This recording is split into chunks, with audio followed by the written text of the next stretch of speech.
आजचा हा अनुभव अक्षरशः स्वतःच्याच भाऊबंधांनी करणी प्रकार केल्यामुळे कसा संकटात अडकलेले एक कुटुंब होतं आणि श्री स्वामी समर्थांच्यामुळे ते कसे या अनुभवातून म्हणजे या संकटातून बाहेर आले, हा अनुभव त्यांनी आपल्यापर्यंत पोहोचवला आहे.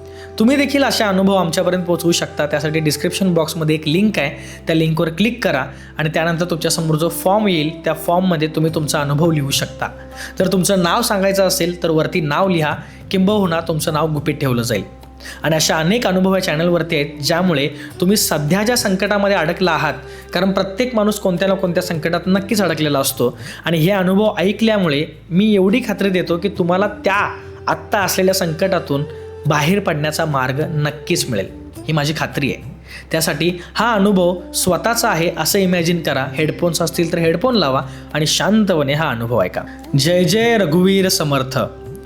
नमस्कार. मी माझं नाव सांगणार नाही, कारण माझ्याच कुटुंबियांचा मला आदर सोडायचा नाही आहे किंवा त्यांची बदनामी करायची नाही आहे. मी तुमचे व्हिडिओज सतत पाहतो.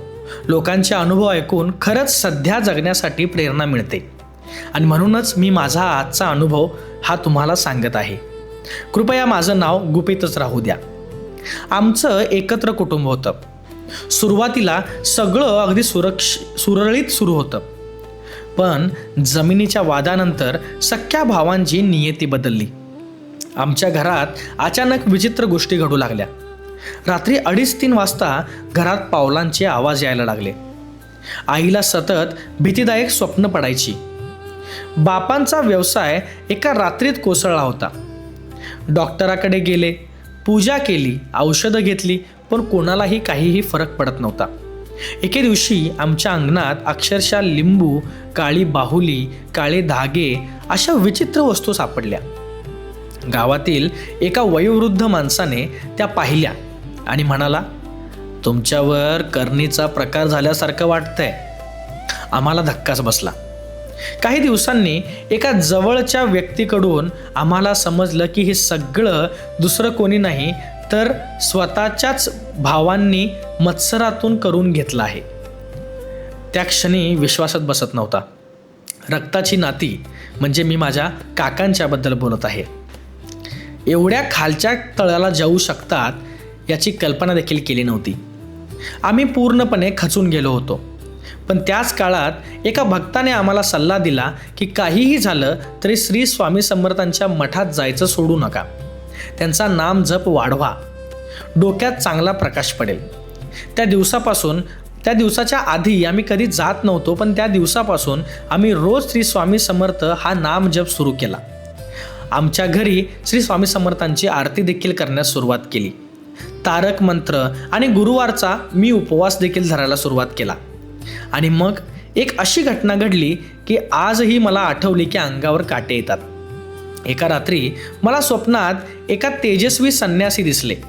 त्यांनी फक्त एवढंच म्हटलं, घाबरू नकोस, मी तुझ्या पाठीशी आहे. सकाळी उठल्यावर मनात एक वेगळीच शांतता होती.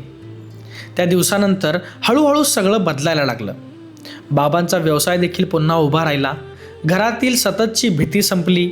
आईची तब्येत सुधारली आणि ज्या काकांनी आमचं वाईट करण्याचा प्रयत्न केला होता त्यांचेच कारस्थान एकामागे एक उघड व्हायला सुरुवात झाली. त्यांच्या घरात भरपूर मोठ्या प्रमाणात ताणतणाव वाढला. त्यांची भांडणं अक्षरशः रस्त्यावर व्हायला लागली. त्यांना व्यसन लागलं. ते व्यसनाधीन होऊन पैशाची नासाडी करू लागले.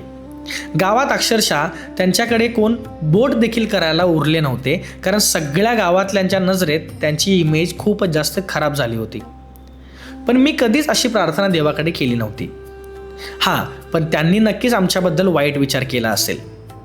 मी या अनुभवातून हे नाही सांगणार की भूत भनाटी किंवा धागे दोरे किंवा ह्या अशा सगळ्या प्रकारावरती विश्वास ठेवा, पण मनापासून एकच सांगेन की मनाची शांती हवी असेल तर श्री स्वामी समर्थांच्या शिवाय पर्याय नाही. आज आम्ही सुखात आहोत. एक गोष्ट मात्र कायमची लक्षात राहिली, करणीपेक्षा श्री स्वामी समर्थांची कृपा 1000 पटीने मोठी आहे. माझ्या पाठीशी स्वामी आहेत. त्यांचं कोणीही काहीही करू शकत नाही आणि त्यामुळे या आयुष्यामध्ये मी सुखी जीवन जगत आहे. श्री स्वामी समर्थ. मंडळी, हा अनुभव जो आहे हा गुपित अनुभव आहे किंवा या अनुभवाचं नाव त्यांनी सांगितलं नाही त्यांच्या फॅमिली प्रॉब्लेममुळं.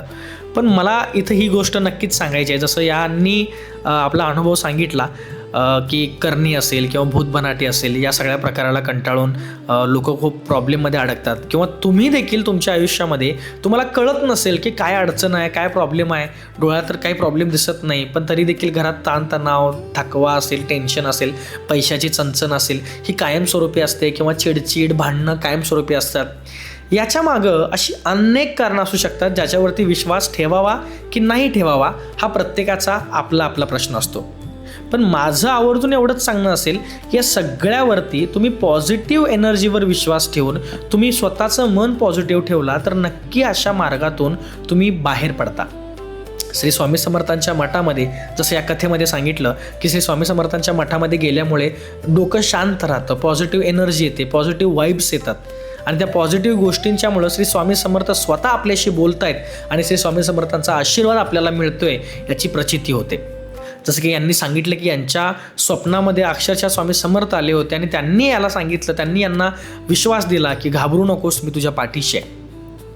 खरंच मनापासून सांगेल की असे जर कोणाच्या घरामध्ये अडचण असतील तर नक्कीच स्वामींच्यावरती विश्वास ठेवा. श्री स्वामी समर्थांच्या मठात जा, तिथे 4 लोकांच्या बरोबर बोला, मन मोकळं करा, स्वामींना आपली कथा सांगा, स्वामींच्या समोर आपलं सगळं काही गोष्टी आहेत त्या मनापासून मोकळ्या करून सांगा. नक्कीच तुम्हाला त्यातून स्वामी मार्ग देतील. बाकी असे अनेक अनुभव या चॅनलवरती आहेत आणि त्यासाठी तुम्ही या चॅनलला सबस्क्राईब केलं नसेल तर आधी सबस्क्राईब करा. आणि तुमच्याकडे देखील असे काही अनुभव असतील तर आमच्यापर्यंत पोहोचवण्यासाठी डिस्क्रिप्शन बॉक्समध्ये लिंक आहे, त्या लिंकवर क्लिक करा आणि त्यामध्ये जो फॉर्म ओपन होतो त्या फॉर्मवरती तुम्ही तुमचा अनुभव आमच्यापर्यंत पोहोचवू शकता. कारण या चॅनलवरती जे काही व्हिडिओज आहेत, जे काही अनुभव आहेत ते फक्त आणि फक्त तुमचे अनुभव आहेत. त्यामुळे तुम्ही स्वतःचा अनुभव देखील आमच्यापर्यंत पोहोचवू शकता. तोपर्यंत श्री स्वामी समर्थ.